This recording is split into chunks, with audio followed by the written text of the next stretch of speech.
এই প্রশ্নে কোনো আপোষ নয়। আপনারা অবগত রয়েছেন একজন বৈষম্যবিরোধী ছাত্র নেতা, উনি এখানে থাকলে আমার বক্তব্য নিশ্চয়ই প্রাসঙ্গিক। উনি অভিযোগ করেছেন আজকে একটি বিচ্ছিন্ন বিক্ষিপ্ত ঘটনা, আমি এই ঘটনার দায় নিচ্ছি, পাশাপাশি ওনাকে স্মরণ করে দিচ্ছি আমরা গত 2 দিন আগে অবৈধ গণহত্যাকারী কাউন্সিলরদেরকে নিয়ে যে সমাবেশ দেখলাম, সেই সমাবেশ জাতিকে আঘাতপ্রাপ্ত করেছে, আহত করেছে। বন্ধুরা আমার, আমরা কোন অন্যায়কেই অস্বীকার করছি না। বিচ্ছিন্ন বিক্ষিপ্ত ঘটনাকে আপনি যেমন স্মরণ করে দিলেন, আপনাকে স্মরণ করে দিতে চাই এই জুলাই বিপ্লবের দ্বিতীয় শহীদ ছিল জাতীয়তাবাদী ছাত্র দলের একজন সূর্য সৈনিক ওয়াসিম।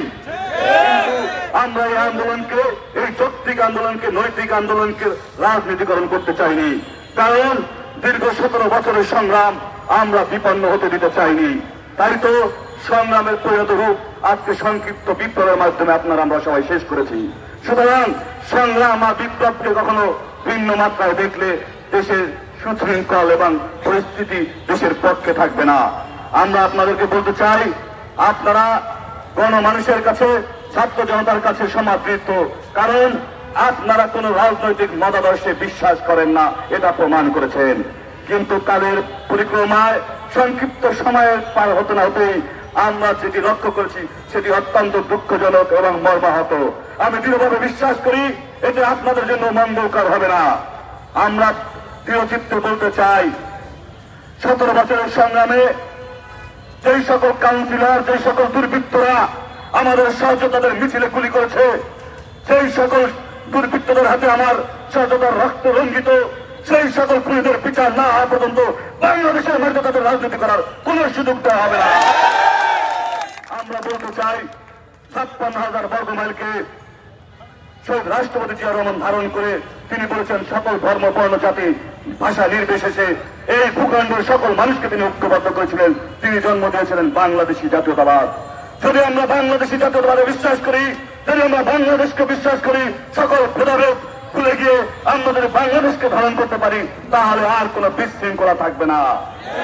কিন্তু আমরা ক্ষণিক ভুলে যাই, ক্ষণিক বলবদ্ধ হয়ে আমরা বাংলাদেশকে ভুলে যাই।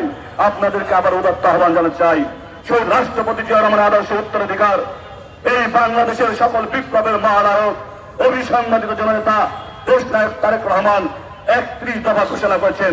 রাষ্ট্র কাঠামো মেরামত করার জন্য যে 31 দফা ঘোষিত হয়েছে, আমি ঢাকা বিশ্ববিদ্যালয়ের একজন শিক্ষার্থী হিসাবে, একজন রাজনৈতিক কর্মী হিসাবে, একজন সমাজ সচেতন মানুষ হিসাবে বলতে চাই, এই 31 দফাই বাংলাদেশিদের মুক্তির মেঘনা কায়দা।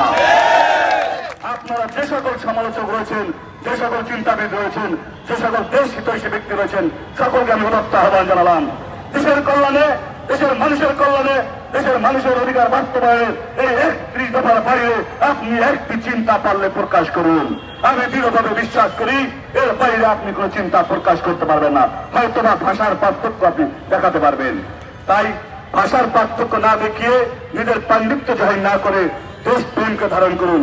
আমার নেতা শহীদ রাষ্ট্রপতি জিয়া রহমান বলেছিলেন, দেশপ্রেম শতভাগ হতে হয়, দেশপ্রেম 99% হতে হলেও হয় না। তাই তো আমরা এই জুলাই বিপ্লবের সর্বান্তকরে অংশগ্রহণ করবো, এটিকে রাজনীতিকরণ করি নেই।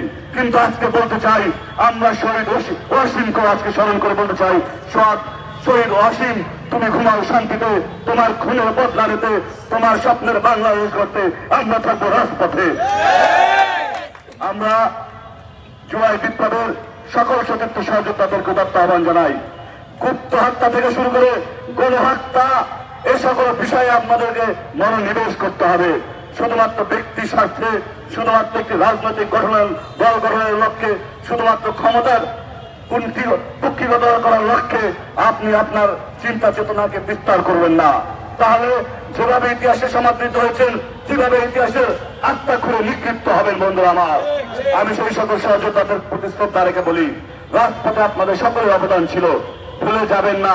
56,000 বর্গমাইলে দেশের লক্ষ লক্ষ ছাত্র দল অংশগ্রহণ করেছিল, ভুলে যাবেন না। অপরাপর ক্রিয়াশীল ছাত্র সংগঠনের সকল নেতৃবৃন্দ অংশগ্রহণ করেছিল। যদি আপনারা ভুলে যান, আপনাদের স্মৃতিকে আর একবার নাড়া দিয়ে দেখুন, রাজপথে যখন ইট পাটকেল নিয়ে আপনারা দাঁড়িয়েছিলেন, আপনার সম্মুখ ভাগের কর্মীর রাজনৈতিক পরিচয় আপনি বিশ্লেষণ করুন। আপনি দেখবেন ছাত্র দলের কোন কর্মী আপনাকে ভ্যাঙ্গারের ভূমিকায় ছিল। আপনি দেখবেন যখন এই অবৈধ খুনি, এই ফ্যাসিস্টের দোসররা তাদের রাজনৈতিক তথাকথিত রাজনৈতিক কর্মীরা, সন্ত্রাসীরা বিভিন্ন গলিতে বসে বিভিন্ন ওভারব্রিজের উপরে বসে যখন গুলি বর্ষণ করেছিলেন, আপনার শুধু লাঠি কিন্তু ওই গুলিকে প্রতিরোধ করতে পারেনি। আপনাকে মনে রাখতে হবে, ছাত্রদল একমাত্র সংগঠন যার সর্বোচ্চ সংখ্যক নেতাকর্মী এই জুলাই বিপ্লবে শহীদ হয়েছে। সুতরাং আমরা কোনো ভেদাভেদ না করি, আমরা সকলের অংশগ্রহণকে সম্মান জানাই।